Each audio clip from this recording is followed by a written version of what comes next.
എപ്പോഴാണ് ഗോവിന്ദച്ചാമി ജയിൽ ചാടിയതെന്ന് പറയാമെങ്കിൽ എനിക്ക് കണ്ണൂരിലുള്ള ആളുകൾ കുറച്ചുകൂടി ജാഗ്രതയോടുകൂടി ഇരിക്കേണ്ടതുണ്ട്. കാരണം ഇയാൾ തമിഴ്നാട്ടിലും ആന്ധ്രാപ്രദേശിലും ഒക്കെയായി നിരവധി കേസുകളിൽ, കവർച്ചാ കേസുകളിലടക്കം പ്രതിയാണ്. മാത്രമല്ല 2011 ഫെബ്രുവരി 1 സൗമ്യയെ കൊലപ്പെടുത്തിയ, അതിക്രൂരമായി കൊലപ്പെടുത്തിയ കേസിലെ ഒരു കുറ്റവാളിയാണ് ഇപ്പോൾ ജയിലിൽ നിന്ന് രക്ഷപ്പെട്ടിരിക്കുന്നത്. അതുകൊണ്ട് ആ പരിസരത്തുള്ളവർക്ക് ഈ ഗോവിന്ദച്ചാമിയുടെ മുഖം എല്ലാവർക്കും പരിചയമാണ്. എനിക്കൊന്നും അവസാന നിമിഷവും മുഖത്തിന് വലിയ മാറ്റമൊന്നും സംഭവിച്ചിട്ടില്ല.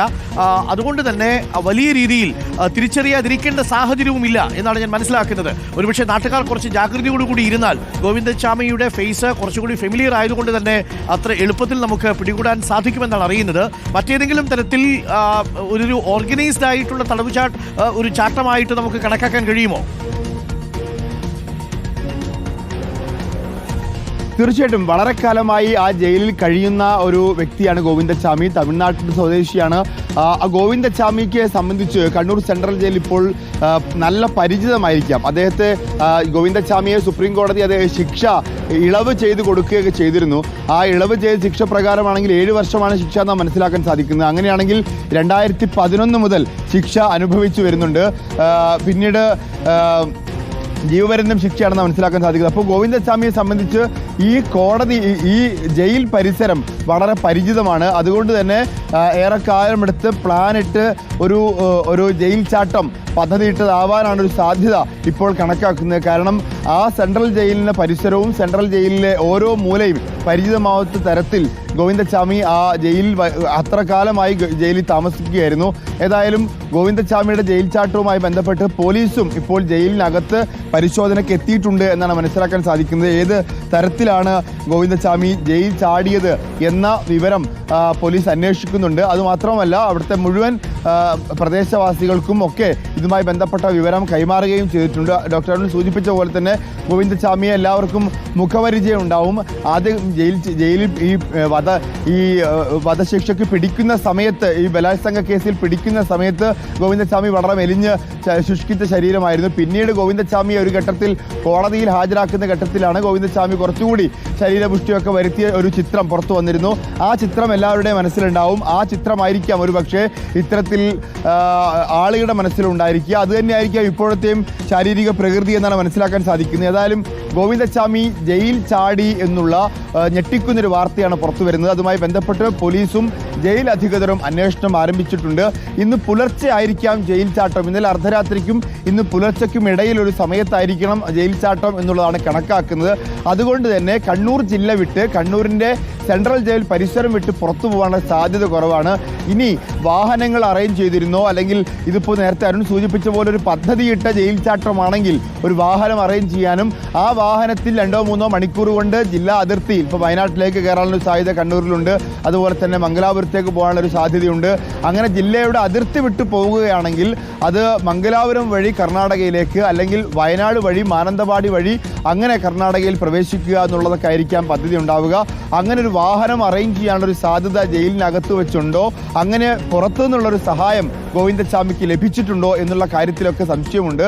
അങ്ങനെ പുറത്തുനിന്നൊരു സഹായം ലഭിച്ചിട്ടുണ്ടെങ്കിൽ ഈ ഗോവിന്ദച്ചാമിയെ സംബന്ധിച്ചിടത്തോളം തമിഴ്നാടുമായി ബന്ധപ്പെട്ട് തമിഴ്നാട്ടിലെ നിരവധി കേസുകളിൽ പ്രതിയാണ്. മാത്രവുമല്ല ആ കേസുകളിലൊക്കെ തന്നെ ബന്ധപ്പെട്ട പ്രതികളും ഗോവിന്ദച്ചാമിയുമായി ബന്ധപ്പെട്ട് പ്രവർത്തിക്കുന്ന മാഫിയകളും ഒക്കെ ഉണ്ടായിരിക്കാം. അത്തരത്തിലുള്ള ആളുകളുടെ സഹായം കൂടി ഗോവിന്ദച്ചാമിക്ക് ലഭിച്ചിട്ടുണ്ടോ?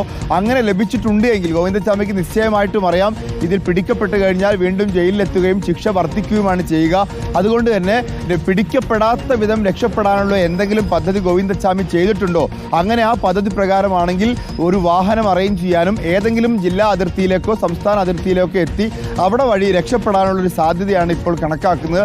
അങ്ങനെയാണ് എങ്കിൽ ആ വാഹനം ഈ CCTVകളിൽ പതിയേണ്ടതാണ്.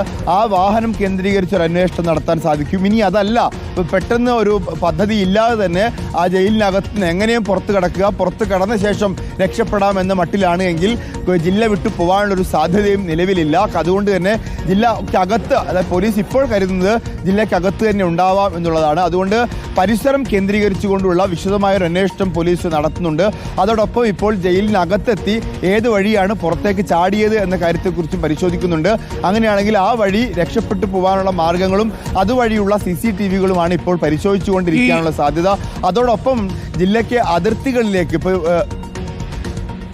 ഗോവിന്ദസ്വാമി 2011 ഫെബ്രുവരി 1 നടന്ന ഈ കുറ്റകൃത്യത്തിൽ വധശിക്ഷ ആദ്യം വിധിക്കപ്പെട്ടിരുന്നു. പക്ഷേ അതിനുശേഷം സുപ്രീം കോടതിയിലേക്ക് ഈ കേസ് പോകുന്ന സാഹചര്യം ഉണ്ടായി. ആളൂരൊക്കെയാണ് ആ കേസിന് പിന്നിൽ ഉണ്ടായിരുന്നത്. വലിയ മാഫിയ സംഘം ഈ ഗോവിന്ദസ്വാമിക്ക് പിന്നിലുണ്ട് എന്ന തരത്തിലുള്ള വലിയ ചർച്ചകളൊക്കെ ഉണ്ടായിരുന്നു. നമുക്ക് 2 ചിത്രങ്ങളും കൊടുക്കാം. ഗോവിന്ദസ്വാമിയുടെ 2 ചിത്രങ്ങൾ നമുക്ക് കൊടുക്കണം. അന്ന് പിടിച്ചപ്പോഴുള്ള ചിത്രവും പിന്നീട് ശേഷമുള്ള ചിത്രവും കൊടുക്കേണ്ടതുണ്ട്. കാരണം ഇത് പ്രേക്ഷകർക്ക് തിരിച്ചറിയാൻ സാധിക്കണം. ഈ 2 ചിത്രങ്ങൾ വളരെ പ്രധാനപ്പെട്ടതാണ്. കാരണം വെളുത്ത ഉടുപ്പിട്ട ഈ ചെക്ക് ഷർട്ടിട്ട നിറത്തിലൊക്കെയുള്ള ചിത്രങ്ങൾ ഏറ്റവും ഒടുവിൽ വന്നിരിക്കുന്ന ചിത്രങ്ങളാണ്. ഇപ്പോൾ 14 വർഷം പിന്നിട്ടിരിക്കുന്നു ഈ ഗോവിന്ദസ്വാമിയെ പിടികൂടിയതിന് ശേഷം. എറണാകുളത്ത് നിന്നും ഷൊർണൂരിലേക്ക് പാസഞ്ചർ ട്രെയിനിൽ സഞ്ചരിച്ചിരുന്ന ഒരു സെയിൽസ് ഗേളായ പെൺകുട്ടിയെ 23 വയസ്സുള്ള പെൺകുട്ടിയെ അതിക്രൂരമായി ബലാത്സംഗം ചെയ്ത് കൊലപ്പെടുത്തി എന്നതായിരുന്നു പ്രോസിക്യൂഷന്റെ കേസ്. പക്ഷേ കോടതിയിലെത്തുന്ന സമയത്ത് ബലാത്സംഗം തെളിയിക്കാൻ പ്രോസിക്യൂഷന് സാധിച്ചുവെങ്കിലും തീവണ്ടിയിൽ നിന്ന് സൗമ്യയെ തള്ളിയിട്ടതാണോ സൗമ്യ സ്വയം ചാടിയതാണോ എന്നതിലായിരുന്നു സുപ്രീം കോടതിക്ക് ഒരു ആശങ്കയുണ്ടായിരുന്നത്. പ്രോസിക്യൂഷനോട് നിരന്തരം സുപ്രീം കോടതി ചോദിച്ച ചോദ്യം, സൗമ്യയെ ട്രെയിനിൽ നിന്ന് തള്ളിയിടുന്നത് ആരെങ്കിലും കണ്ടോ? പ്രതിഭാഗം കോടതിയിൽ പറഞ്ഞത് സൗമ്യയെ ട്രെയിനിൽ നിന്ന് തള്ളിയിട്ടത് പ്രതിയല്ല, അതായത് മരണകാരണം ഗോവിന്ദസ്വാമി അല്ല എന്നാണ് പറയുന്നത്. അതായത് നേരിട്ട് സൗമ്യയെ ട്രെയിനിൽ നിന്ന് തള്ളിയിടുന്നത് ഒരാൾ കണ്ടില്ല എന്നതായിരുന്നു അന്ന് സുപ്രീം കോടതി പരിഗണിച്ചത്. അതിന്റെ അടിസ്ഥാനത്തിലാണ് സൗമ്യയ്ക്ക് ജീവപര്യന്തം ശിക്ഷ വിധിച്ചത്. ബലാത്സംഗ കേസ് ഗോവിന്ദസ്വാമിക്കെതിരെ ആ ചാർജ് നിൽക്കും എന്ന് തന്നെ സുപ്രീം കോടതി പറഞ്ഞു. അതിന്റെ ഭാഗമായി ജീവപര്യന്തം തടവ്. ഇപ്പോൾ 14 വർഷം പൂർത്തിയാവുന്നു. ഇതിനിടയിലാണ് കണ്ണൂരിലെ സെൻട്രൽ ജയിലിൽ നിന്ന് ഗോവിന്ദസ്വാമി എന്ന കൊടും കുറ്റവാളി രക്ഷപ്പെട്ടിരിക്കുന്നത്.